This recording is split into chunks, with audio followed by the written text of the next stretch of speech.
tani waa mid ka mid ah dadaalada bilic soo celinta degmada Hodan oo ka mid ah degmooyinka gobolka Banaadir taasi oo hadda ka socoto kasoo kabshashada dagaaladii ka dhacay dalka. Gudoomiyaha degmada Hodan ayaa maanta Hon Cable TV uga warbixiyay ololaha nadiifinta ee qashinka wadooyinka looga qaadayo si loo muujiyo bilicda wadada laamiga ah oo dhawaan la dhisay, isagoona gudoomiyuhu uga mahadceliyay Green Leaf ololahani oo sheegay in muddo 4 sano ay waday ololaha gobolka Banaadir.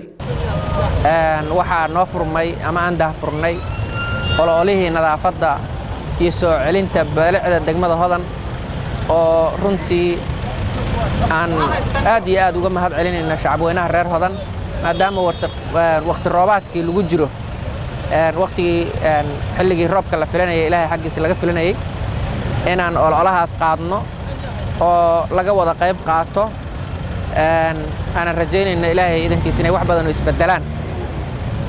waxaan u mahadcelinaynaa shirkadda Green Leaf oo maantay qaybtan wadadan wadnaha oo ah wadada ugu qashinka badan mar dhowna la dhisay sidii loo soo celi lahaa nadaafadeeda naga gacan siinaysa iyo shacabka oo ayaguna dhiirigelin la garab taagan.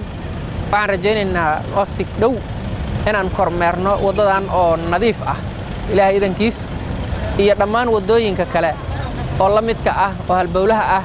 sidoo kale gudoomiyaha ayaa amar ku bixiyay in lala xisaabtamo dadka qashinka dhigaya wadooyinka, isagoona intaasi ku daray in toddobaadkani uu yahay toddobaadkii nadiifinta degmadani. waxaan ugu baaqaynaa shacabka reer Hodan kuwa kula guryaha laamiga saaran kuwa maraya in nadaafadda laga wada qayb qaato oo qof walba uu ku dadaalo haddii uusan nadaafadda ka qayb qaadanayn inuusan qashin wadada dhigin. dadka ganacsiga leh waxaan kula laamiga waxaan uga digaynaa inay qashin dhigaan hortooda sida ay u nadaafiyaan gurigooda dhexdiisa ay ugu camirtaan alaabta wanaagsan inay laamiga nadiifiyaan subaxii marka qolka dhexdiisa la nadiifiyo laamiga hortiisa in la nadiifiyo. Abdirixin Cabdullaahi, Hon Cable TV, magaalada Muqdisho.